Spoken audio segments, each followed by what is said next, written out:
എൻ്റെ പേര് മറിയാമ്മ. ഞാൻ ആനിക്കാട് ഇടവക്കാരിയാണ്. എൻ്റെ മകൾക്ക് വേണ്ടിയാണ് എനിക്ക് സാക്ഷി പറയാൻ വന്നിരിക്കുന്നത്. മകളുടെ കുഞ്ഞിനെ ഡെങ്കിപ്പനിയായിരുന്നു കഴിഞ്ഞ ആഴ്ചയിൽ. അപ്പോൾ തന്നെ അറിഞ്ഞപ്പോഴേ അച്ഛനെ വിളിച്ചു. അച്ഛൻ പറഞ്ഞ് പ്രാർത്ഥിച്ചിട്ട് അന്നേരം ഫോണിൽ കൂടെ പ്രാർത്ഥിച്ചു. നോർമലാകും, 3 ദിവസത്തിനകം നോർമലാകുമെന്ന് പറഞ്ഞു. 3-ാം ദിവസം കൊണ്ട് ഡോക്ടറെ കാണിച്ചപ്പോൾ നോർമലായി എന്ന് പറഞ്ഞു. അതിനുവേണ്ടി ഞാൻ സാക്ഷി പറയാമെന്ന് തന്നെ പറഞ്ഞിരുന്നു. ആ സാക്ഷിയാണ് പറഞ്ഞത്. കുഞ്ഞിനെ 7 വർഷം കൂടി അവൾക്ക് ദൈവം കൊടുത്ത കുഞ്ഞാണ്. ഇപ്പോൾ കുഞ്ഞിന് 1 വയസ്സായി. പിന്നെ 2ാമത്തെ സാക്ഷി എൻ്റെ 2ാമത്തെ മരുമകന് വേണ്ടിയാണ്.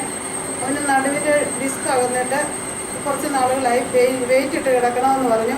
അപ്പോൾ ഞാൻ അച്ഛൻ്റെ അടുത്ത് വന്നപ്പോൾ ഇങ്ങനെ പറഞ്ഞ് വെയിറ്റ് ഇട്ട് കിടക്കണം. അച്ഛൻ പറഞ്ഞു, ഞാൻ പറഞ്ഞ് സാക്ഷി പറഞ്ഞോളാമെന്ന് പറഞ്ഞു. അച്ഛൻ പറഞ്ഞ് ഈശോയോട് പറഞ്ഞേച്ച് പൊക്കോളാൻ പറഞ്ഞു. അതിനുശേഷം ഞാൻ അവിടെ ചെന്നപ്പോൾ വെയിറ്റ് ഇട്ട് 1 ദിവസം കിടന്ന് 2ാമത്തെ ദിവസം വലിയ ബുദ്ധിമുട്ടാണെന്ന് പറഞ്ഞു. ഡോക്ടറെ കണ്ടപ്പോൾ പറഞ്ഞു, ഇനി വെയിറ്റ് ഇടണ്ട, സ്വയം എക്സസൈസ് ചെയ്താൽ മതി തന്നെ. അതിൽ പിന്നെ ഇതുവരെ വേദന വന്നിട്ടില്ല. എക്സസൈസ് ചെയ്യുന്നുണ്ട്. ഇതിനും കൂടിയാണ് ഞാൻ സാക്ഷി പറയുന്നത്.